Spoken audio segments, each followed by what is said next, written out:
Tengan todos ustedes muy buenas tardes. Sean bienvenidos al Palacio Nacional de Justicia, a la conferencia magistral denominada Derecho Global y Judicatura. Antes de dar inicio, vamos a pedir por favor a los asistentes que apaguen sus teléfonos celulares o los coloquen en modo vibrador o silencio para no interrumpir la sesión de esta tarde.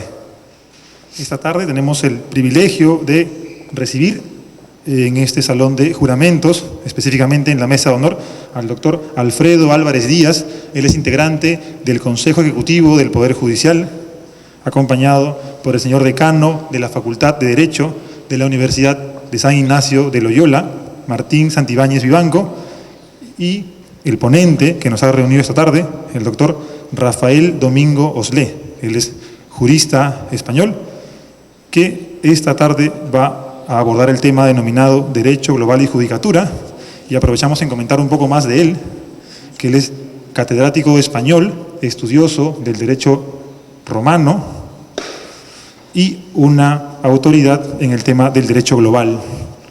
Queremos, para dar inicio, invitar al doctor Alfredo Álvarez Díaz, quien va a darnos unas palabras de bienvenida e inauguración de la presente conferencia. Vamos a recibirlo aquí en el podio, por favor. Señor doctor Rafael Domingo Oslé, señor doctor Martín Santibáñez Vivanco, decano de la Facultad de Derecho de la Universidad San Ignacio de Loyola, señores jueces supremos, señores jueces superiores, distinguidas autoridades, señores y señoras. Me complace enormemente asistir a este acto inaugural denominado Conferencia Magistral Derecho Global y Judicatura. Este relevante evento se enmarca dentro de la política del Poder Judicial de consolidar las capacidades de los jueces y servidores en diversas disciplinas del quehacer jurídico, razón por la cual nos honra el día de hoy con su visita el doctor Rafael Domingo Oslé, catedrático y director fundador de la Cátedra Garringes de Derecho Global de la Universidad de Navarra, España. El proceso de globalización como proceso económico, tecnológico, político y cultural a nivel mundial ha permitido el avance en la comunicación y la interdependencia entre los países del mundo, desarrollando o uniendo a los mercados, sociedades y culturas. Es así que el ordenamiento jurídico se ve en la necesidad de uniformar, simplificar procedimientos, regulaciones nacionales e internacionales con el objetivo de mejorar la competitividad y la seguridad jurídica. En este entendido, así como se observan los múltiples beneficios de la globalización, también encontramos una serie de obstáculos, de trabas jurídicas en el aspecto económico, así como problemas que afectan a la humanidad, como el tráfico de armas, el terrorismo internacional, la explotación sexual, la corrupción política y económica, entre otros. Es por este motivo que se hace necesario reconocer que muchos de los fenómenos productos de la globalización no pueden regularse con eficacia y que su juridicidad no se agota en el ámbito estatal o nacional, sino que existe una juridicidad supranacional que crece con pasos agigantados, siendo necesaria la creación de un orden jurídico global. En este contexto es donde nace el derecho global como un sistema jurídico por el cual se emiten normas flexibles con la finalidad de establecer formas de conducta comunes, de protección a los derechos personales y fundamentales de la persona, teniendo en cuenta las exigencias globales.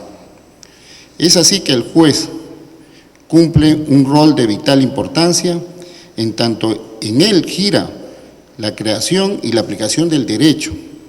En ese sentido, debe estar preparado para afrontar los nuevos retos de la globalización y su desenvolvimiento en un ordenamiento universal. En esta perspectiva, esta conferencia magistral denominada Derecho Global y Judicatura, que cuenta con la participación de una de las mayores autoridades en este siglo en el ámbito del derecho global, permitirá adentrarnos a esta nueva rama del derecho, extraer valiosos aportes y conclusiones en la búsqueda de una mejora continua de las capacidades de nuestros jueces y prepararnos a este gran reto que es la globalización. Dicho esto, convencido del éxito de este evento, en nombre del señor presidente del Poder Judicial, declaro inaugurado el evento académico denominado Conferencia Magistral, Derecho Global y la Judicatura. Muchas gracias. Sí, bueno, ahora sí vamos a presentar al doctor Rafael Domingos Le. Él es catedrático de la Facultad de Derecho de la Universidad de Navarra de España, es profesor, investigador del Instituto de Cultura y Sociedad de la misma casa de estudio, además de director fundador de la Cátedra Garrigues de Derecho Global del mismo centro de estudios, y esta cátedra pues es pionera en su género a nivel europeo. Como comentaba, es autoridad del siglo XXI en el ámbito del derecho global. Queremos comentar que su labor profesional e investigadora ha sido reconocida con el premio Rafael Martínez Emperador, es del Consejo General del Poder Judicial Español, con la medalla Toribio Rodríguez Mendoza del Tribunal Constitucional de acá de Perú, con la medalla de plata de la Universidad de Navarra de España y con la medalla de honor de la Academia Paraguaya de Derecho. Tenemos el honor entonces de recibir al doctor Rafael Domingos Le y vamos a recibirlo con un fuerte voto de aplausos. Él va a exponer delante del proscenio, por favor, doctor.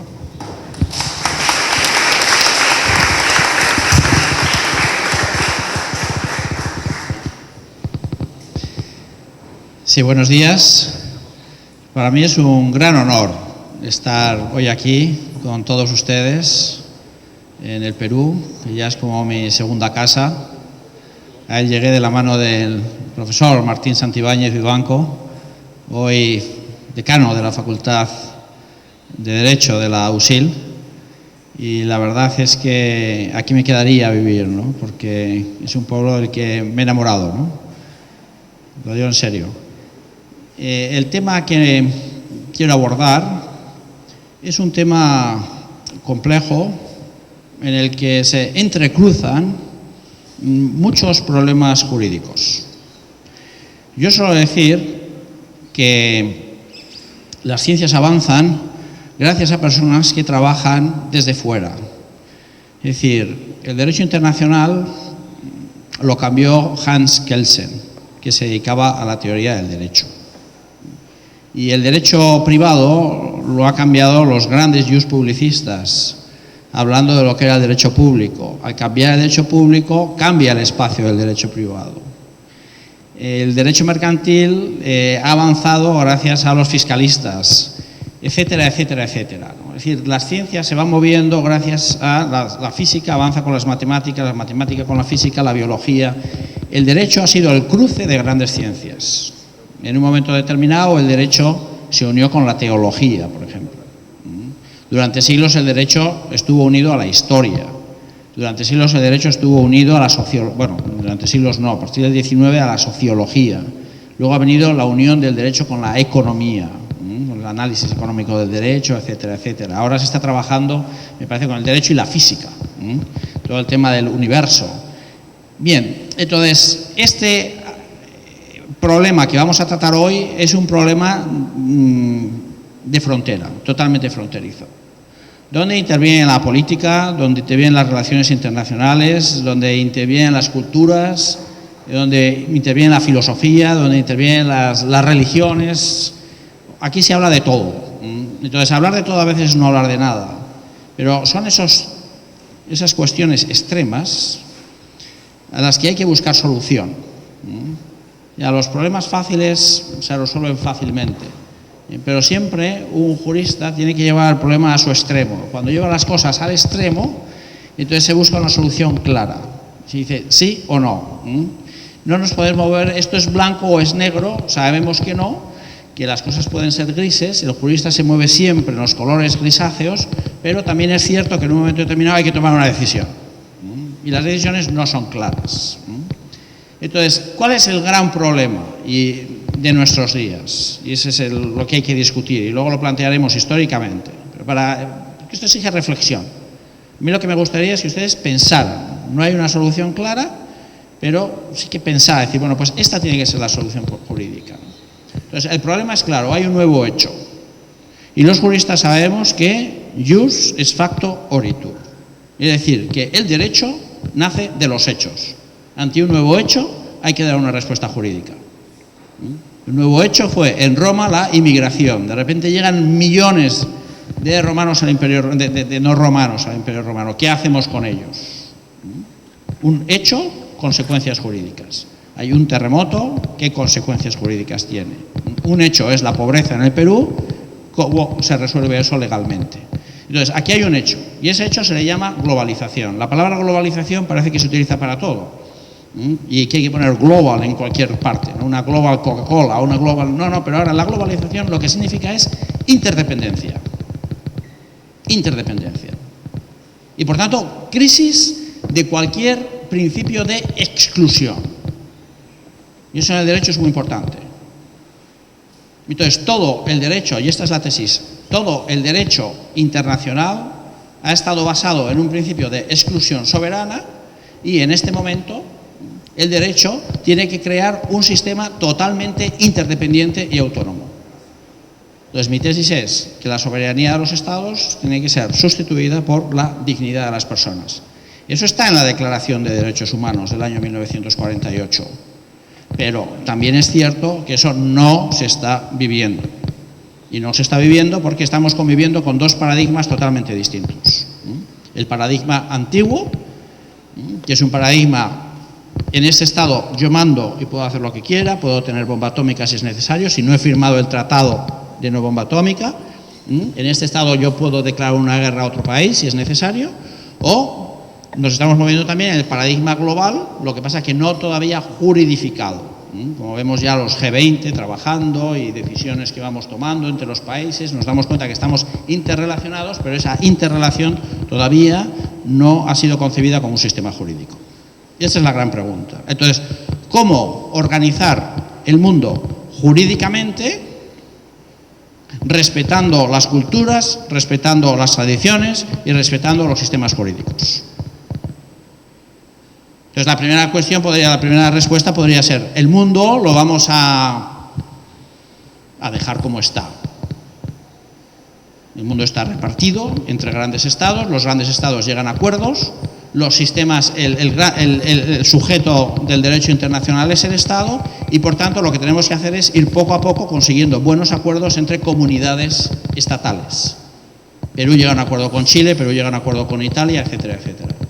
Esa es una manera de concebir que es el paradigma del derecho internacional. Ese paradigma se ha visto que no funciona. ¿Por qué? Pues porque existen problemas globales y el todo es más que la parte. Y esa es la primera idea que yo creo que es muy importante. La superación del monismo y la superación del dualismo. Yo soy un transdualista, digo. Transdualista. Y se puede entender, yo creo que se puede entender con el siguiente ejemplo. Cuando la gente dice, bueno, entonces el ser humano, digo, ¿es solo materia o es materia y algo más, y espíritu? Y uno dice, bueno, pues es solo materia. Y uno dice, bueno, pero no se explica todo con solo materia. Los físicos dicen que algo pasa, y hay cosas que no se explican. Y, en fin, la ciencia se dedica solo a la materia, pero uno tiene que trascender la materia. Si uno dice, bueno, pues es puro espíritu, dice, bueno, pues es que no, me parece que estás fuera de juego, ¿no? Entonces hay que trascender, hay que primero separar y luego trascender el dualismo. Somos dualistas, hay como dos partes en nuestra interioridad, pero por otra parte somos una unidad. Entonces hemos trascendido el dualismo. Si tú no eres capaz de trascender el dualismo, no eres capaz de concebir el derecho global. Relaciones Iglesia-Estado o derecho y religión. Uno tiene que ser capaz, por ejemplo, en el este, en general, no son capaces de diferenciar el derecho de la religión. Y está todo, o la política de la religión, está todo unido. Entonces es un sistema monista. El sistema monista no funciona. Uno tiene que ser capaz de diferenciar lo que es política de lo que es religión. Y esa es la separación, Iglesia-Estado. Pero a su vez tiene que ser capaz de trascender. Transdualismo, es decir, que entre la Iglesia y el Estado, o entre las instituciones religiosas y la institución política, cabe una cooperación en algunos puntos, porque hay un espacio público y la dimensión espiritual de la persona existe. ¿Se ve? Entonces, ¿qué es lo que sucede con el derecho global? Que yo creo que hay que trascender la idea monista de el mundo es solo un Estado y vamos a organizar todo el mundo como si fuera un Estado. Eso no va a funcionar nunca. Pero hay que trascender el dualismo, es decir, tú eres un Estado, yo soy otro, yo aquí hago lo que quiero. No, tú eres un Estado, yo soy otro, pero no aplicamos el principio de exclusión. El principio de exclusión no se puede aplicar en el derecho global. El derecho global es inclusivo. Entonces, ¿y esto qué tiene que ver con la judicatura? Y así ya presento el problema y cuando, yo no sé el tiempo que tengo que hablar, pero en el momento que haya que cortar se me dice y ya está, ¿no? Yo si no hablo mucho, me gustaría escuchar preguntas. Entonces, ¿esto qué tiene que ver con la judicatura? Pues yo diría lo siguiente. Ha habido, por ejemplo, en Estados Unidos una gran discusión acerca de si un juez supremo puede o no dictar una sentencia basada o soportada de alguna manera en una legislación de un país distinto. Y ha sido duramente condenada. Es decir, nosotros ya tenemos nuestra Constitución, nosotros tenemos nuestro derecho. ¿Tú quién eres para mencionar el derecho francés o el derecho peruano o el derecho inglés? Es decir, estas son nuestras reglas de juego, nosotros las aplicamos, no nos interesa, no nos tiene que interesar lo que pasa fuera de nuestro país. El derecho es totalmente autóctono. Hay que pensar que es como una lengua, es decir, bueno, yo estoy hablando en español, entonces no tengo que aprender nada, el inglés no me está enseñando a mí nada como español. Y uno dice, bueno, eso no es cierto. Eso no es cierto. Yo en los últimos años estoy explicando derecho romano en una universidad americana y lo que me he dado cuenta, y estoy escribiendo en inglés directamente, y lo que me he dado cuenta es que mi español está cambiando. ¿Por qué? Porque estoy escribiendo en inglés. Y uno dice, ¿cómo es posible? ¿Se te está olvidando el español? Bueno, es posible. Pero lo que me he dado cuenta es que el inglés es un idioma mucho más racional, busca más la lógica que el castellano. El castellano es un idioma, por nuestra cultura, mucho más florido, es más brillante, es más fresco, es más intuitivo. No necesitamos decir las cosas, decimos solo el 30% de lo que queremos decir y ya está dicho todo. El inglés te dice, aquí te falta el 70%. Entonces uno se acostumbra a decir las cosas mucho más brevemente, con mucha claridad y con un argumento lógico. Y lo que le interesa es la argumentación. Bien, entonces, ¿qué sucede? Que es imposible cerrarse. Los jueces no pueden cerrarse con su única legislación. Entonces, ahí el Tribunal Supremo de los Estados Unidos se ha equivocado rotundamente y toda la academia americana se ha lanzado en contra de ellos, diciendo, señores jueces, esto no es posible. Lo que ustedes están diciendo es que no saben derecho comparado y que no saben derecho internacional y por eso no son capaces de aplicarlo, pero deberían saberlo. Deberían saberlo. Por eso, y aquí estuvo el juez Scalia, que era uno de los que estaba en contra del derecho internacional, pero por ejemplo él en contra de tomar de otros derechos, ¿no? Pero por ejemplo él estaba muy a favor de la literatura, ¿no? La conexión con la literatura del derecho. Bien, entonces esto que estoy planteando es algo lógico que va con el derecho, porque el derecho es de suyo cambiante. Esto es decir, la historia juega a favor. De entrada, la palabra derecho internacional, el otro día lo expliqué, la palabra derecho internacional, international law, es creada en 1789. Y uno dice, bueno, pero antes de 1789 no existía derecho internacional. Antes de 1789 sí que existían relaciones internacionales, pero no existía derecho internacional desde el punto de vista técnico, no existía la expresión. De la misma manera que en el siglo I a.C. se creó la palabra contrato y la creó Laveón, y nosotros tenemos el texto en el que Laveón, jurista romano, crea la palabra contrato. Y uno dice, ¿qué pasa? ¿Que no había contratos con anterioridad? Sí que había contratos, pero no había una conceptualización del contrato. Entonces, la palabra derecho internacional se crea en 1789 con Jeremy Bentham. Y es el mismo año en el que Kant está hablando de Staatenrecht. La idea de Staatenrecht es que el derecho internacional es un derecho exclusivamente entre estados soberanos. Y el principio de soberanía, que se crea en el siglo XVI con Bodino, es un poder totalmente excluyente, absoluto y excluyente. Esto es muy importante, porque hasta ese principio así llega a Montesquieu. En un momento determinado, no sé si lo han leído, y esto se puede decir aquí en la Corte Suprema del Perú y puede escandalizar, pero es así. Montesquieu, en su Tratado de las Leyes, en un momento determinado dice, no me acuerdo ahora en francés, pero más o menos, la puissance de juger est nulle et invisible. El poder de juzgar es nulo e invisible. Es nulo e invisible. Entonces, ¿por qué el poder de juzgar es nulo e invisible? Y aquí quiero ver yo la conexión entre el derecho global y la judicatura. Porque hasta ahora el derecho global es solo el derecho de las grandes instituciones. Grandes instituciones globales, vamos a ver, luego hablaremos un poco. Pero ¿por qué Montesquieu dijo que el poder judicial era nulo e invisible? Porque lo estaba concibiendo exclusivamente como órgano de poder. Como órgano de poder. Y la decisión judicial estaba concebida como un acto de poder. Y ese es el gran error. Y como es un acto de poder, es un acto totalmente limitado. Y sin embargo, la decisión judicial debe ser concebida como un acto de autoridad. Y aquí venimos a la gran distinción entre autoridad y potestad creada por mi gran maestro, creada por el derecho romano, pero discutida por mi gran maestro, elaborada por mi gran maestro Álvaro Dors, a quien hoy rindo homenaje. Y es la autoridad y no la potestad judicial. Y entonces, cuando hablamos de globalización y jueces, tenemos que hablar de derecho global y autoridad, no de derecho global y poder. Por tanto, olvidémonos de la ONU, olvidémonos de las instituciones globales, ya hablaremos de ellas en otro momento. Es decir, yo como juez, ¿cómo me tengo que enfrentar al problema de la globalización? Esa es la gran pregunta de hoy. Yo como juez, ¿cómo me entiendo? Y entonces la segunda pregunta es, tú como juez peruano, ¿puedes influir? ¿Hay interdependencia judicial? Es decir, tus sentencias, tus resoluciones como juez peruano, ¿están influyendo en Chile? ¿Están influyendo en Estados Unidos? ¿Están influyendo en España? ¿Una sentencia del Tribunal de los Estados Unidos está influyendo realmente en el Perú? ¿Puede influir o no?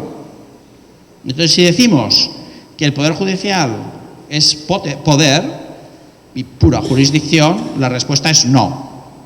Y entonces habrá que dar la razón al juez de los Estados Unidos diciendo no hace falta estudiar derecho comparado.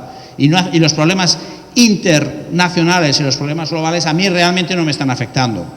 Si la respuesta es sí, entonces el juez tiene que plantearse cada acto judicial de una manera totalmente distinta.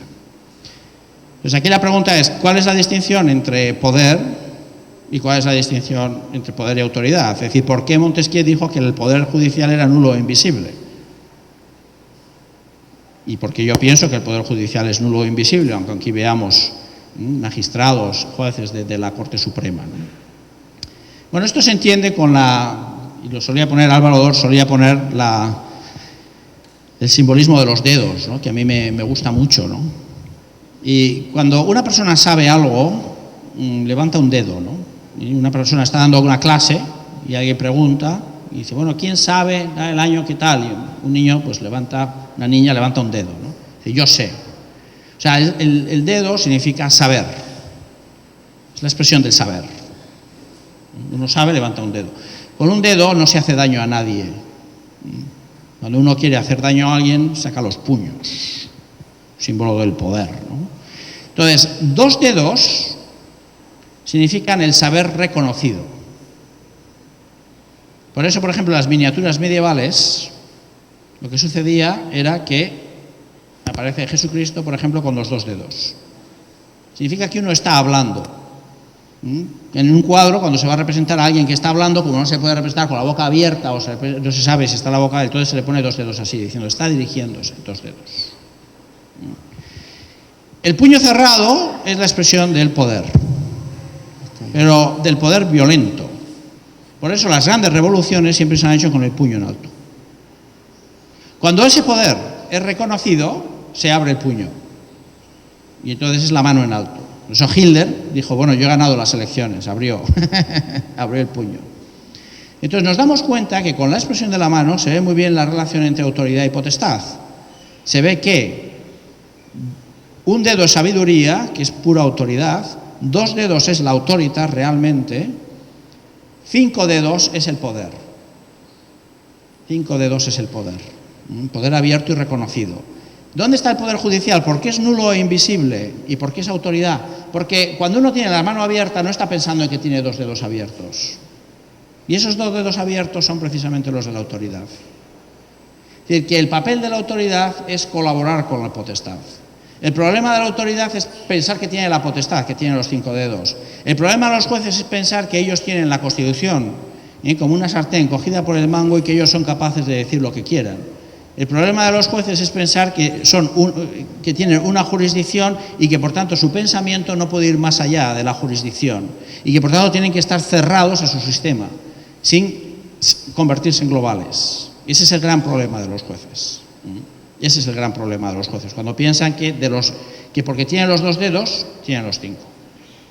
Y el problema del gobierno, y este es el otro gran problema donde hay corrupción, el problema de la corrupción es el que tiene los 5 dedos, es decir, el que tiene el poder dice, como tengo los 5 dedos, tengo los 2. Es decir, tengo que controlar el poder judicial. El poder judicial tiene que estar controlado por el poder. Entonces, la manera de no controlar es hablar de poder y autoridad judicial. Pues a mí me dicen, no, es que globalización y judicatura, diría, globalización y autoridad. Autoridad es saber, es conocimiento. Y al final, una decisión judicial es una decisión de conocimiento, no es una decisión de poder. Luego tiene repercusiones en el poder, pero es una decisión de autoridad, es decir, de raciocinio, por eso tiene que estar razonada. El razonamiento es universal. El poder no es universal, el razonamiento es universal. Un buen argumento utilizado aquí es válido para los Estados Unidos, teniendo en cuenta las circunstancias, y es válido en España, teniendo en cuenta las circunstancias, y es válido en la Comunidad Europea, teniendo en cuenta las circunstancias. Por tanto, un gran juez en el Perú puede ser mucho más leído que un gran juez europeo. Y así vemos, por ejemplo, pues a un Posner como un juez americano al que todo el mundo lee. Y eso explica que Scalia pueda venir aquí y decir una serie de cosas y que un juez prestigioso peruano pueda ir a Estados Unidos y decir una serie de cosas. Estamos en el mundo de la autoridad, no estamos en el mundo de la potestad. Este es el principio básico. Como nos movemos en el mundo de la autoridad, no tenemos por qué hablar de leyes, no, tenemos que hablar solo de razonamiento jurídico. Entonces, ¿dónde entra el razonamiento jurídico global? En principios. En principios. La gran distinción que existe entre principio y regla es que el principio no es cambiante, es inmutable. Y la regla, sin embargo, es cambiante, es mutable. Por eso existen conflictos entre derechos, lo que llaman conflicts of laws, conflictos entre derechos, pero no existen conflictos entre principios. La igualdad no está reñida con la libertad. La dignidad nunca está reñida con la igualdad, ni con la libertad, ni con la racionalidad. Pero sí existen problemas de reglas, de aplicación de reglas. Cualquier regla que se aplica genera conflicto, ¿vale? Entonces, la pregunta es, ¿cuáles son los principios que deben informar este derecho basado en la interdependencia? Esa es la pregunta. Porque la respuesta es, ¿cómo los jueces tienen que utilizar esos principios? Entonces, los principios básicos, y yo diría, ¿no? Y aquí podemos remitirnos en un momento para que se vea.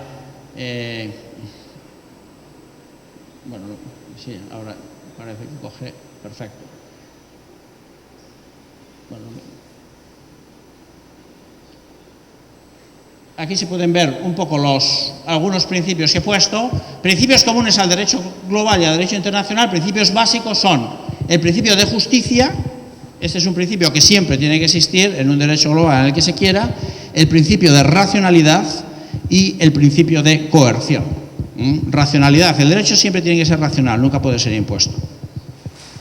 Ya, detrás de una decisión judicial siempre tiene que haber un argumento defendible en cualquier lugar. No es un tema de decir, yo esto lo ordeno y mando. Y luego el principio de coerción.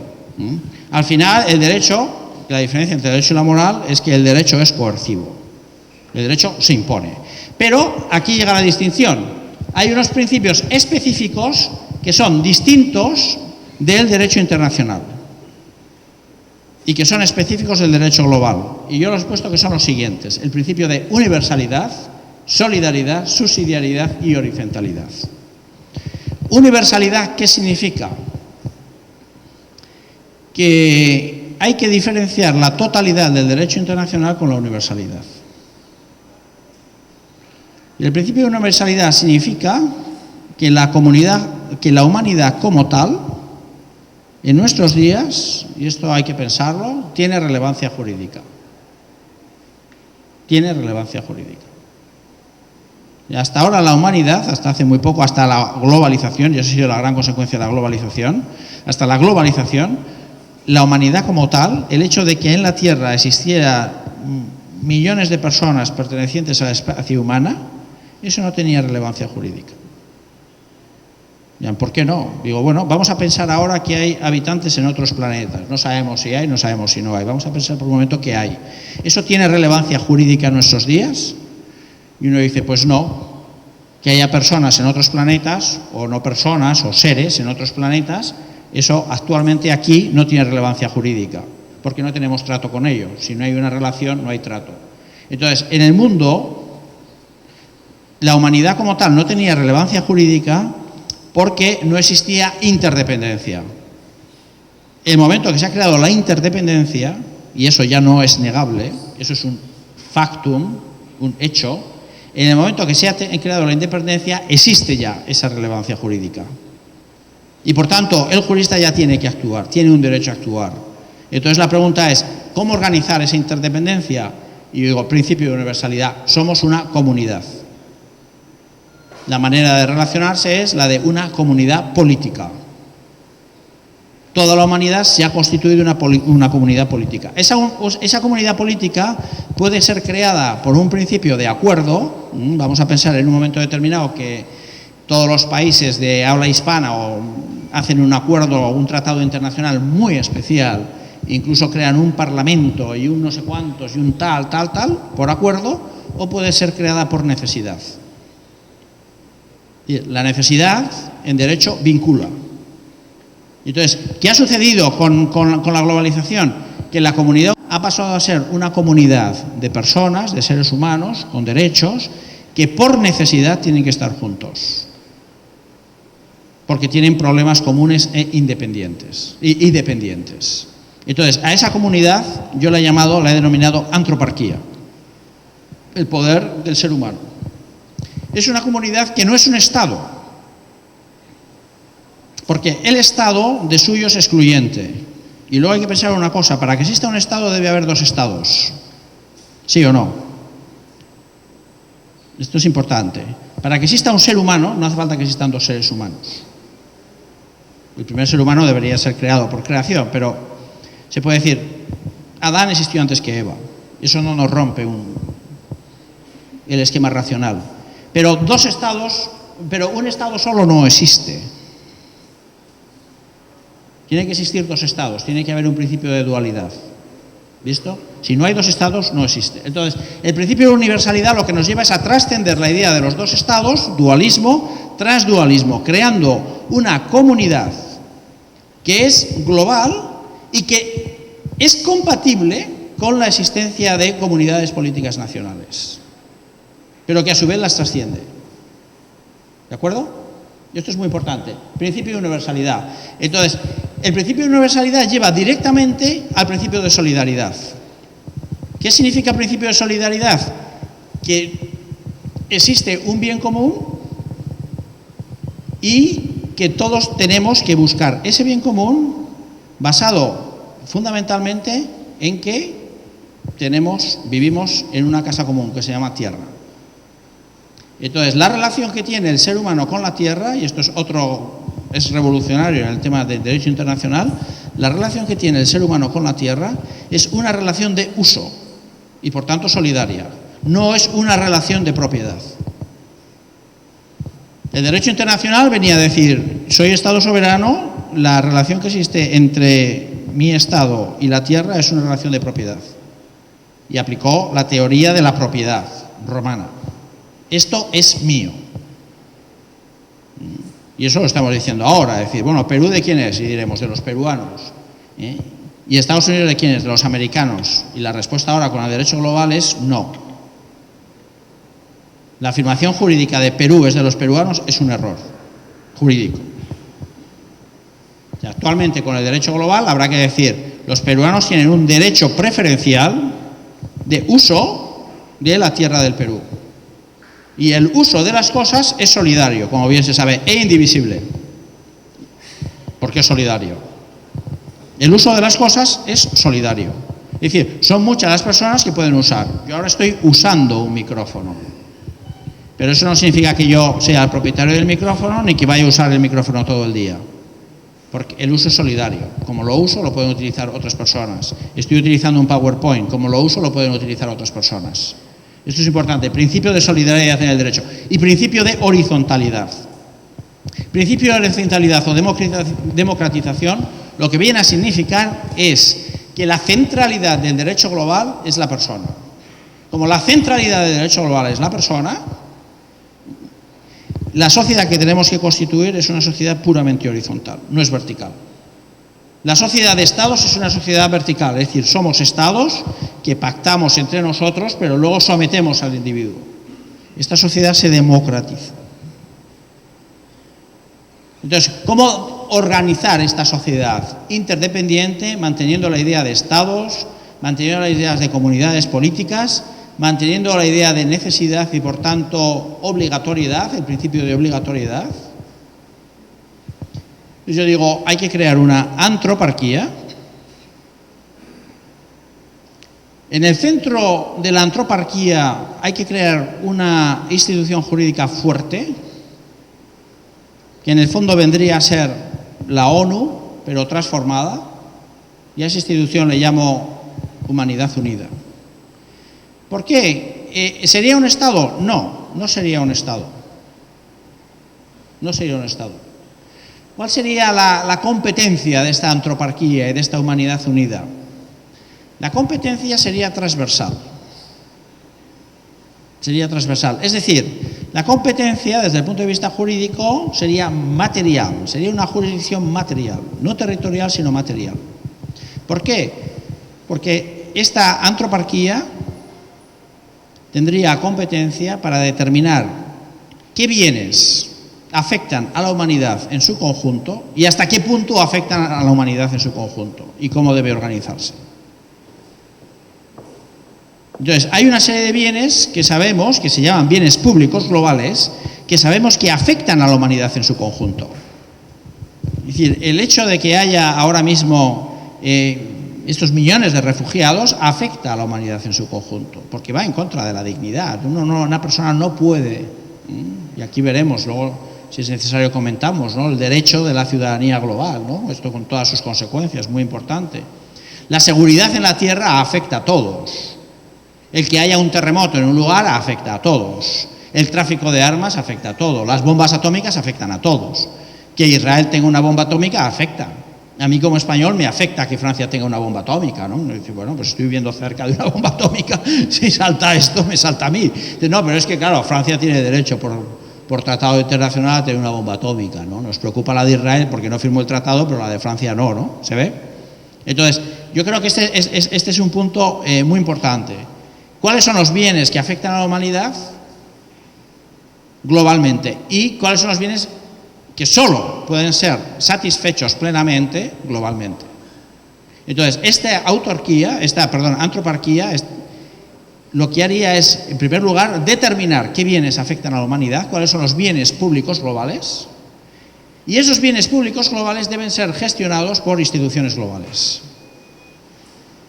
Entonces hay instituciones globales que se dedican a combatir el terrorismo internacional. Ya no es una cosa de que Obama llame a Putin y le diga vamos a combatir el terrorismo y vamos a luchar. No. Eso ya está organizado institucionalmente, con auténtica jurisdicción. Y esa jurisdicción, y aquí entramos con los jueces de nuevo, tiene que estar controlada por tribunales de justicia globales, pero solo dependientes y solo afectando a ese bien público global, no afectando a todos. Es decir, olvídense de un Tribunal Supremo del mundo, como existe el Tribunal Supremo en Perú.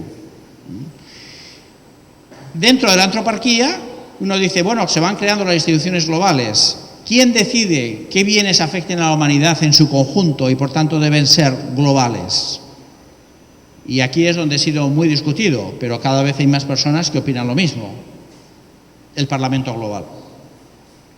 Hablando se entiende la gente, es decir, las personas nos entendemos llegando a acuerdos. Y la única manera de llegar a un acuerdo es en un Parlamento.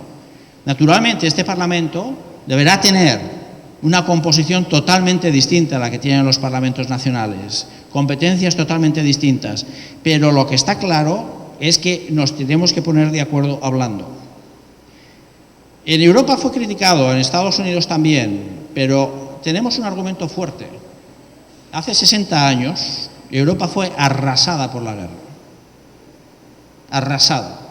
Hoy en día, los europeos, que somos más de 300 millones, nos ponemos de acuerdo en un Parlamento. Desde hace 4 o 5 años del Tratado de Lisboa, ese Parlamento realmente es operativo. No es un Parlamento como la Asamblea General de Naciones Unidas, que más o menos no, es un Parlamento operativo. Es un Parlamento con competencias, es un Parlamento que toma decisiones.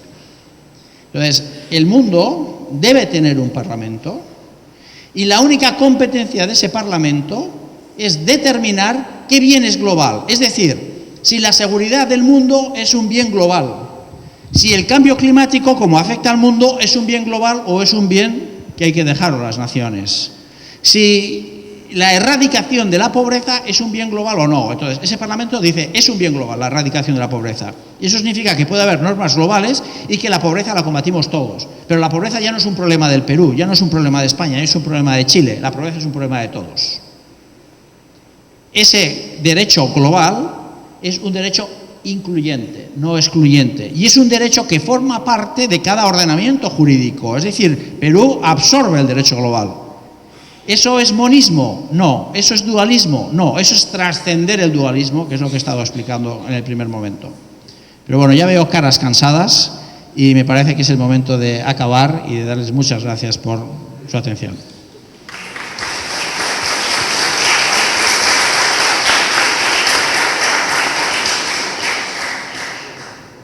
Gracias por su disertación y la pregunta que quiero hacer es, en nuestro país o en nuestro continente, el Parlamento andino como que no funcionó y tuvo más o menos funciones de velar por Latinoamérica, ¿no? Y lamentablemente elegimos a representantes y que cobran sueldo y todas esas cosas, pero no hemos visto los efectos.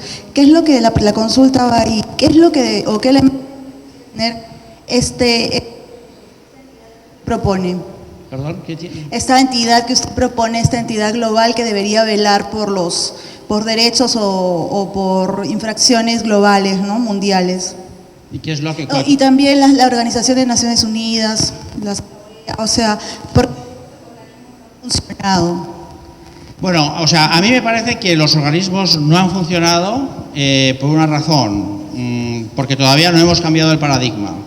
Es decir, todavía seguimos pensando que lo que funciona es lo nacional y no lo internacional. Todavía lo internacional no nos lo hemos tomado en serio. Entonces, el día que eso exige un cambio generacional. Eso más o menos sucede lo mismo con las lenguas, ¿no? Es decir, no nos acabamos de creer que el inglés se está imponiendo hasta que un día ya se impone, ¿no? O no nos acabamos de creer que el mundo está en manos de la tecnología hasta que un día la tecnología se impone, ¿no? Entonces, a mí me parece que el principio básico, ¿por qué no ha funcionado el Parlamento Europeo? ¿Por qué no ha funcionado el Parlamento Andino? ¿Por qué no ha funcionado la Asamblea de las Naciones Unidas? Porque existe un principio que se llama el del self-interest. Si los representantes del Estado van allá solo a representar los intereses del Estado con unas normas totalmente aprobadas por su propio Parlamento y no pueden llegar a ningún tipo de acuerdo, eso no vale para nada. Entonces, hay que entender que el self-interest, cuando hablamos de self-interest, no es el self-interest del Estado, sino que es el self-interest de la humanidad. Eso exige un cambio generacional y a mí me parece que se está produciendo poco a poco. Pero la batalla política, yo diría, hay una batalla argumental jurídica. Creo que tenemos ya la armadura jurídica para montar el derecho global. Desde el punto de vista social, todavía no está evolucionada la política. Eso lo estamos viendo ahora mismo con, por ejemplo, los refugiados en Europa. Uno dice, bueno, ¿dónde está el derecho global si tenemos refugiados que los estamos echando de Europa? ¿Y dónde está la ciudadanía global si estos no pueden, no tienen derecho a pisar un terreno europeo? ¿Quién es el hombre, quién es el Estado que le puede impedir a un ciudadano que quiere cumplir las leyes a no pisar un terreno? ¿Se le puede cerrar la puerta a una persona? Esa es la gran pregunta del derecho global. Con el derecho internacional la respuesta está clara, no. ¿Por qué? Porque un Estado es como una casa. Y en mi casa yo invito a quien quiera que entre. Entonces, ¿le abro la puerta? No le abro la puerta. El derecho internacional público en realidad está hecho con los principios de derecho privado. Cada Estado es una casa y yo digo, tú te invito y eres mi visitante o no. Entonces, la ley de los refugiados más o menos viene a decir, hombre, si uno me pide limosna, pues le doy limosna porque llama a la puerta de la casa y me pide agua. Le doy agua, pero no más de agua. El derecho global dice una cosa totalmente distinta, en mi opinión. El derecho global dice, yo soy peruano porque he nacido en Perú, es decir, ¿va a determinar toda mi vida el hecho de haber nacido en un sitio? Segundo, yo soy peruano porque mis padres son de Perú. ¿Va a determinar toda mi vida el hecho de que mis padres sean de Perú para yo ser peruano? Entonces, ¿cuál es el vínculo que existe entre una comunidad política y un ciudadano? En mi opinión, hay vínculos que puede ser el terreno donde uno ha nacido, por supuesto, y la trayectoria y la cultura, pero hay una mucho más importante, que es el querer ser peruano. Yo digo, ¿quién es peruano? Que realmente quiere ser peruano y quiere sacar esta comunidad política adelante. Entonces, eso es una decisión libre. Eso, de acuerdo con el derecho global, yo digo, una persona a los 18 años, y esto pasará en el mundo porque es así, o sea, las cosas tienen, llega un momento que cuando son tan lógicas, acaban pasando. Una persona a los 18 años, 20 años, decidirá dónde establecer su residencia y dónde tener su nacionalidad. Y no será complicado adquirir una nacionalidad. Y entonces a mí me encantará decir, no, yo soy americano porque he decidido ser americano. Es decir, no es, yo soy peruano porque mi padre es peruano. No soy peruano porque nací en Perú. Yo soy peruano porque quiero ser peruano. La segunda pregunta será, ¿y por qué quieres ser peruano? Y dirás, bueno, porque nací en Perú o porque mis padres son peruanos. Pero esa respuesta no será jurídica. La respuesta jurídica es, yo soy peruano porque quiero ser peruano. Voy a cumplir las leyes peruanas y voy a sacar este proyecto adelante. Entonces, a un refugiado que quiere ser europeo no se le puede cerrar la puerta. No se le puede cerrar la puerta. Salvo que haya una institución mundial que para el caso de los refugiados debe existir, que diga, claro, una comunidad política como Perú no puede asumir de un día para otro 3 millones de refugiados o 3 millones de personas que, como en Perú se come tan bien, porque tenemos la mejor comida del mundo, quieren vivir en Perú. Entonces, esa institución dirá, no, Perú, como comunidad política, tiene el deber de aceptar a todos, porque todos tienen derecho a ser peruanos, pero como comunidad política solo le ponemos el límite de 200.000. Y ellos pueden seleccionar 200.000, porque si no la comunidad se tambalea. Pero este principio es totalmente distinto del principio yo soy peruano porque nací en Perú, porque mi bisabuelo nació en España, pero luego vino aquí y entonces he conseguido no sé cuántos, y entonces, no, porque juego bien al baloncesto y me han hecho peruano. Una decisión libre. Ese es el derecho global, basado en la persona. Cada persona decide y tiene el derecho a decidir en qué comunidad política va a vivir. Es decir, hay 2 comunidades en las que no se puede decidir, porque son comunidades necesarias. Yo no decido en qué familia nazco. Y yo no decido que pertenezco a la humanidad. 2 comunidades necesarias e incompletas. Pero yo tengo un derecho humano basado en el derecho global a decidir cuál va a ser mi comunidad política. Y ahora mismo con el derecho internacional no existe ese derecho. Yo quiero ser peruano. Quería consultar si la Corte Internacional de la Haya podría tener un papel en el derecho global y si es así, ¿cuál sería? Sí, o sea, la Corte Internacional de la Haya, lógicamente, pues debería y debe y tiene un derecho importante, ¿no? El asunto es con las cortes es cuando son cortes de jurisdicción voluntaria o no son cortes de jurisdicción voluntaria. Es decir, si para someterse, si las sentencias son vinculantes o no son vinculantes. Claro, si tú se puede someter a una corte con una sentencia que es vinculante, pero no tienes obligación de someterte a esa corte, entonces en realidad no existe una jurisdicción, ¿no? Ese es el gran asunto. Estamos en el tema de arbitraje en realidad, ¿no? Entonces, al final las cortes tienen que ser con jurisdicción y tienen que ser jurisdicción obligatoria para temas globales. El Tribunal de la Haya es un gran salto. O sea, yo creo que la ONU en general es el máximo salto que se puede dar conforme al paradigma del derecho internacional. O sea, más no se puede lograr. Con un paradigma creado en Tratado de Westfalia, 1648, con estados soberanos divididos y con un derecho a la guerra, el haber conseguido una declaración de los derechos humanos y el haber conseguido una ONU como institución mundial, pues eso ha sido el máximo logro. Claro, se ha conseguido después de la Segunda Guerra Mundial. Ahora lo que hay que hacer es no seguir exprimiendo. Es como a un niño cuando se pone un traje y se le queda pequeño, ¿no? Y se dice, bueno, es que sigue creciendo. Y dice, bueno, pues te vamos a arreglar un poco, ¿no? Y te sigue arreglando, pero sigue creciendo el niño. Y dice, mira, lo que hay que hacer es cambiarle el traje. Tiene 18 años y no puede ir con el traje de 8. Entonces, yo diría, el derecho internacional ha madurado durante estos siglos. Ahora lo que hay que hacer es cambiarle el traje.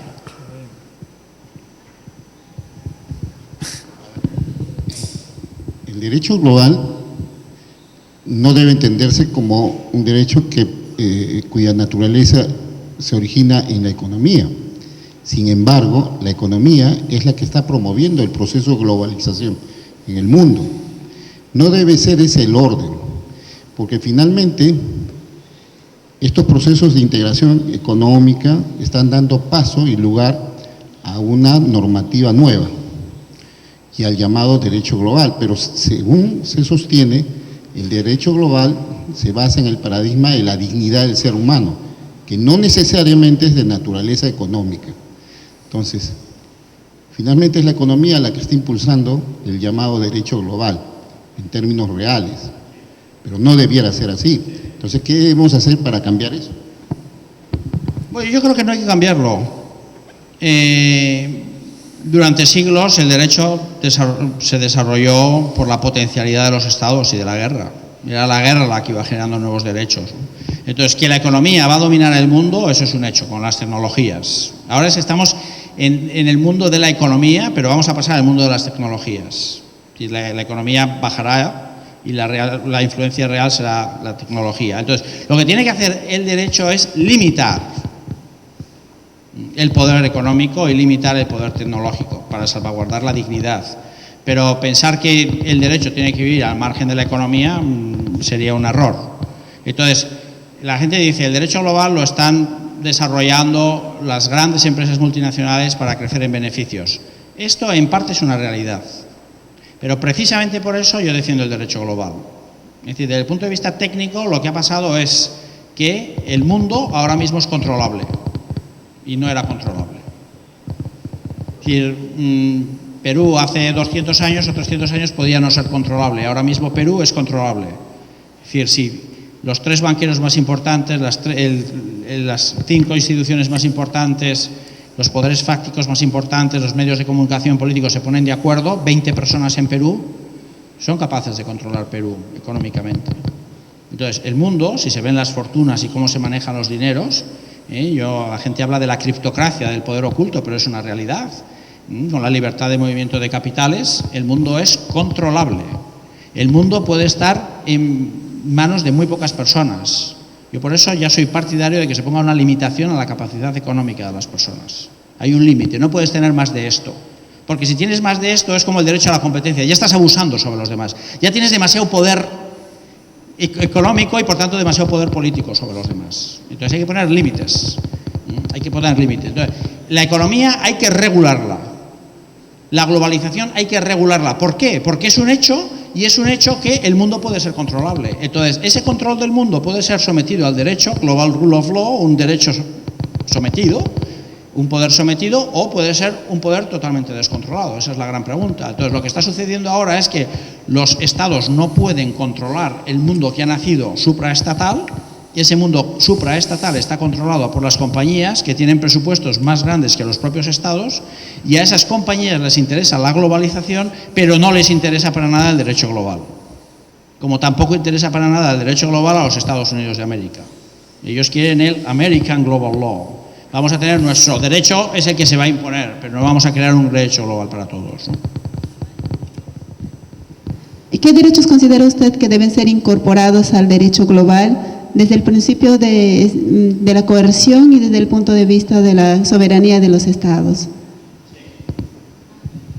Sí, entonces, lo primero, el derecho global lo que tiene que hacer es superar la idea de soberanía. La soberanía dejaría de ser excluyente y pasaría a ser una soberanía incluyente. Y eso es lo que tiene que pasar. Desde el punto de vista de los derechos de los estados al no ser plenamente soberanos, tener que admitir el derecho global, se dan cuenta de que van a tener que recibir normas que no han aceptado democráticamente. Esta es la gran pregunta del derecho global, es si la necesidad puede obligar o no. Y la segunda gran pregunta del derecho global es si el principio de mayoría puede obligar en una sociedad que todavía no está constituida. Es decir, ahora mismo nosotros podemos tomar una decisión en mayoría. ¿Esa decisión sería vinculante para mí si yo no la quiero? ¿Sí o no? En principio no, por decir, bueno, aquí no hay una comunidad creada, es totalmente circunstancial, entonces tomar una decisión, por muy mayoritaria que sea, a mí no me afecta. La única decisión que me puede afectar aquí, a mí, es una decisión tomada por unanimidad. Este es el asunto. O sea, si aquí estamos los 200 estados que hay en el mundo, aquí hay unas 200 personas, estamos representados aquí, ¿cuál es el principio? Si no llegamos a un acuerdo por unanimidad, eso no vale. ¿Por qué? Porque yo como Estado digo, no me vinculo. Llegar a un acuerdo por unanimidad significa que vamos a hacer al final lo que yo quiera, porque si no, no sirve. Entonces la pregunta es, ¿cabe un principio de mayoría en una comunidad? Y entonces mi respuesta es que el principio de mayoría, ante la necesidad, vincula. Ante la necesidad, vincula. Como el derecho global nace de la necesidad, vincula.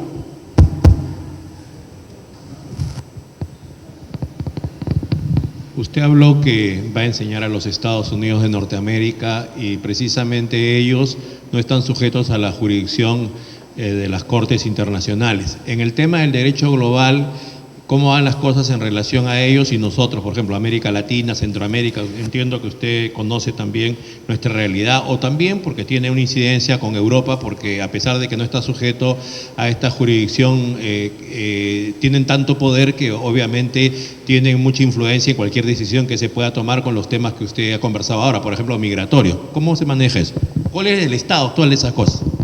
Bueno, yo creo que es un estado de decisión. Hay que tomar una decisión muy importante. Entonces, yo lo que creo es que una de las mayores decisiones, mejores decisiones que se ha tomado en este mundo fue la decisión de George Washington, cuando decidió no estar por tercera vez como presidente de los Estados Unidos, no someterse a una nueva reelección. Y él lo dijo porque comentó, creo que si me someto a una nueva reelección voy a ser presidente, pero voy a ser no solo presidente, voy a ser un rey. Y yo voy a ser el presidente hasta que me muera. Entonces fue el propio George Washington el que dijo, señores, aquí se ha terminado mi carrera. Yo ahora me voy a mi casa porque soy un ciudadano más. Eso es lo que le dio la grandeza a George Washington. Y por eso hoy en día todos los americanos son republicanos, no hay americanos monárquicos. ¿Me puedo someter a un tercer término? No quiero someterme. Bien, pues yo creo que esa grandeza, que es la idea de servicio, la idea de continuidad, la idea de supremacía pero no imposición, es la grandeza que yo le estoy pidiendo a los Estados Unidos de América. Los Estados Unidos de América quiere imponer, hoy hay un sector que quiere imponer. Tenemos más poder. Os hemos salvado de la Segunda Guerra Mundial, hemos creado instituciones globales para vosotros, pero nosotros vamos a imponer nuestra economía, a imponer nuestras normas. Si las aceptas, te vamos a proteger. Entonces es un proteccionismo. Estados Unidos ha acabado en gran parte con, por ejemplo, la banda terrorista ETA en España. Pero bueno, España se ha sometido a Estados Unidos. Ese ha sido el precio que hemos tenido que pagar. Creo que es la hora de la grandeza. La hora de la grandeza es no vamos a imponer. Estados Unidos va a ser uno más. Entonces eso a Estados Unidos le cuesta. Y lo que no me gustaría es que Estados Unidos sencillamente deje de ser una potencia mundial porque China le supere. Creo que sería mucho mayor la grandeza si dice, no, somos una parte, nos vamos a unir a China, nos vamos a unir a Europa, nos vamos a unir a todo el potencial latinoamericano y vamos a crear una sociedad global en serio, de grandes espacios, en los cuales Estados Unidos y el mundo anglosajón sea solo un espacio. Vamos a perder como ciudadanos, pero como ciudadanos americanos vamos a ganar muchísimo como ciudadanos globales. Se acabará ganando. ¿Cómo está? Buenas tardes. Soy estudiante de la Universidad San Ignacio de Loyola y me gustaría hacerle la siguiente pregunta. Usted durante su exposición, a la hora de hablarnos de los derechos globales, mencionó por un breve momento una organización mundial en la cual todo el mundo está involucrado. Y a pesar de que muchas personas crean que no sea posible, puede que haya un ente que corrija y que gobierne de alguna u otra forma todo el mundo, en el cual se puedan vivir los derechos de una sola manera, un derecho global. Entonces, me gustaría preguntarle cómo es que se podría lograr este mundo, incluso si usted no cree en eso, porque es una idea un poco utópica. Me gustaría saber cómo es que sería posible un mundo como el que se describe. Bueno, la idea más utópica que se... A ver, hay que vivir de la utopía. Hay que vivir de la utopía, porque si uno no sueña, no consigue objetivos. Cuanto más alto se mira, más alto se llega. Entonces, a mí me parece que la utopía no es mala, ¿no?, como punto de referencia, ¿no? El que no es utópico al final es un frustrado, ¿no? Entonces, a mí es un poco utópico. No, yo creo que no, yo creo que las cosas avanzan. O sea, nadie pensó que la empresa más importante de nuestros días, una de las grandes empresas, pues iba a ser Google, creada por dos chavalillos jóvenes, ¿no? Facebook, que de repente factura no se sabe cuánto, creada hace nada, ¿no? Apple, ¿no? Microsoft, ¿no? Empresas que dicen, bueno, pues es el banco, ¿no? Es decir, ahora mismo una persona es capaz de tener una idea y en 5 años convertirse en un gran multimillonario y convertirse en un referente mundial. Y han pasado 5 años y eso es posible. Es decir, con la tecnología en el bolsillo somos capaces de hacer muchísimas cosas. Y por tanto hay que soñar. Hay que pensar en un mundo sin guerras, por supuesto. Como hace años pensar en un mundo sin pena de muerte, pues era una cosa inviable. Ahora mismo, bueno, hay mucha pena de muerte en el mundo, pero acabaremos con la pena de muerte. Hace un siglo pensar que la mujer iba a tener una posición en el mundo como la que tiene hoy, era de locos.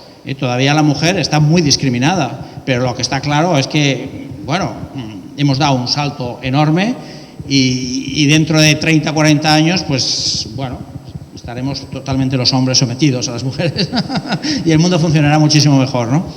Entonces, a mí lo que se me acusa es el Parlamento Global, pero yo me remito al Parlamento Europeo.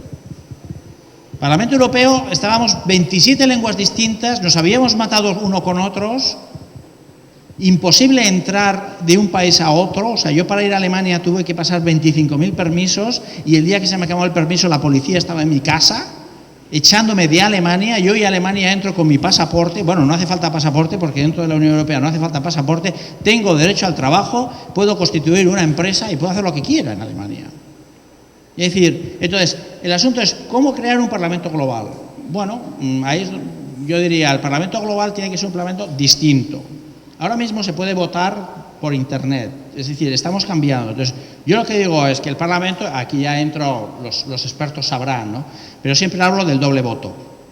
Es decir, el Parlamento global estaría formado dependiendo por estados, dependiendo del número de habitantes, de una manera proporcional, pero luego habría un voto directo. Y esto es lo que me achaca, pero yo creo en este voto directo. El voto directo es que uno vota a una institución global, la que quiera, que no sea estatal. De tal manera que sería un parlamento en el que distintos, es decir, bueno, queremos combatir la pobreza, queremos combatir tal, pues aunar esfuerzos, porque eso es lo que determinaría la creación de bienes jurídicos globales. Es decir, ¿qué preocupa al mundo? Eso te lo diría el Parlamento global. Y por eso ese doble voto, uno tiene que votar, vota. Yo decir, bueno, como Perú está representado, pero yo personalmente puedo votar. Y puedo votar a una institución global que va a exterminar la pobreza en el mundo. A mí, ahí es donde me interesa que haya representantes, para que el tema de la pobreza sea un bien público global y luchemos contra ella. No, a mí lo que realmente me preocupa es la seguridad, porque esto no va en serio. A mí lo que realmente me preocupa es esto. Entonces, ese voto, segundo voto, ese que marcaría realmente la determinación de los bienes públicos globales. ¿Y cuál sería la ubicación del derecho global dentro de la estructura actual del derecho? Porque evidentemente el derecho internacional cambia si le ponemos restricciones a través del derecho global, ¿no? ¿Cuál sería la clasificación del derecho? Sí, entonces el derecho internacional no desaparecería, como el derecho, bueno, de gentes no mató el derecho natural. El derecho internacional sería derecho entre estados. Los estados no desaparecen de todo, se convierten en comunidades políticas interdependientes. Pero el derecho global no dice que Perú no pueda tener un convenio con España. Por supuesto que sí, eso sería derecho internacional, entre naciones, entre estados. Ese es derecho internacional. El derecho global es lo que afecta a todos en su conjunto. Y ese derecho global, como afecta a todos en su conjunto, forma parte integrante del ordenamiento jurídico de cada país. Es decir, no puede surgir una nueva nación sin aceptar ese derecho global. Está en la base misma. Es decir, esto está aquí. Y por tanto, en ese sentido es monista, o sea, se trasciende el dualismo. Uno es capaz de separar mentalmente lo que se ha aprobado en mi país de lo que se ha aprobado globalmente. O sea, uno ve dualismo, pero por otra parte trasciende el dualismo porque sabe que el derecho global es parte integrante del derecho peruano. Desde la perspectiva del derecho global, ¿qué opinión le merece el pedido de independencia de las comunidades autónomas de España? ¿De las comunidades autónomas? Este es un tema muy delicado. A ver, de una manera sencilla, el derecho global no es un derecho de independencias, es un derecho de interdependencias. Por tanto, a mí me parece que en España toda la teoría de la independencia es una teoría totalmente superada, que es la teoría nacionalista. La teoría nacionalista nace precisamente para decir lo que constituye un Estado es una nación. Si yo soy una nación, tengo derecho a un Estado. Actualmente, con el derecho global, uno dice las comunidades nacen porque los pueblos efectivamente llegan a acuerdos. Esas comunidades son flexibles y pueden cambiar, pero nunca pueden romper. Ese es el asunto. Nunca pueden romper de una manera de decir yo soy independiente, porque tú ya no eres independiente, tú eres interdependiente. Entonces, soy partidario. Estos son restos de un sistema que fracasó. Y entonces son las consecuencias. O sea, el nacionalismo, en mi opinión, es una enfermedad del estatismo. Cuando uno dice, este es el Estado porque hemos decidido que sea el Estado y esto va a ser así, claro, el Estado es, al final, político. La nación es mucho más espiritual, mucho más cultural, mucho más histórica. Entonces, no tiene por qué coincidir el Estado con la nación. No tiene por qué coincidir el Estado con la nación, porque la nación es un concepto político, pero también histórico y cultural, y el Estado es un concepto estrictamente político. Como en España hemos hecho coincidir la nación con el Estado, la Constitución española pecó de nacionalitis, diciendo la única nación que existe en España es la nación española, dentro del Estado. Y uno dice, bueno, pero si hay muchas referencias históricas hablando de otras naciones, ¿por qué no me dejas hablar de otras naciones? Y decir, no puedes hablar de otras naciones, pues ha surgido el fenómeno independentista. No se ha gestionado bien. Pero en mi opinión, lo que cabe en un mundo global son autonomías. Y no descarto que cuando una sociedad madura, se convierte en una sociedad totalmente autónoma, basada en el principio de subsidiariedad. Es decir, en la medida que vamos a pensar que medio Perú va cogiendo fuerza, se va organizando poco a poco autónomamente, cada vez coge más fuerza, cada vez necesita más competencias y va asumiendo competencias porque va haciendo bien las cosas. Entonces, en un momento determinado gozaría de mucha autonomía. Pero no se podría decir que es un país independiente, porque la independencia ya no existe. Existe la interdependencia. Entonces, que diga Cataluña que quiere ser independiente de España, pues es decir, bueno, puede ser más autónoma, pero no independiente, porque aquí ya independiente no es nadie.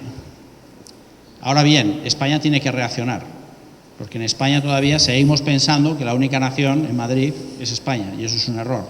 Las naciones se crean, se mueven.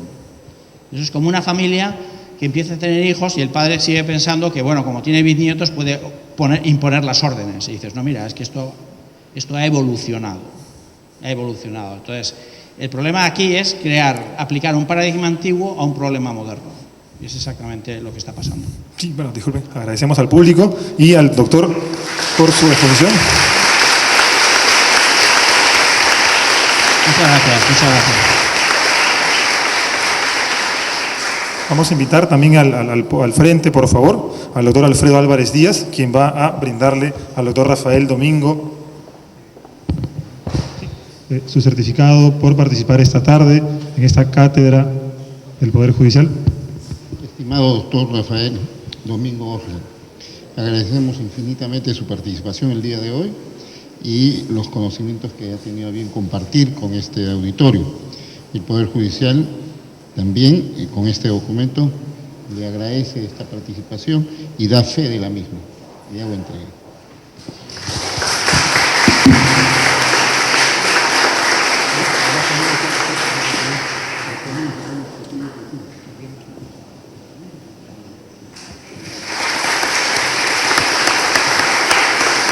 Sí, agradecemos sobremanera al doctor Rafael Domingo Oslé por su tiempo y a todos ustedes por participar esta tarde en el Poder Judicial, en esta conferencia magistral del Poder Judicial y la Universidad San Ignacio de Loyola. Tengan todos ustedes muy buenas tardes.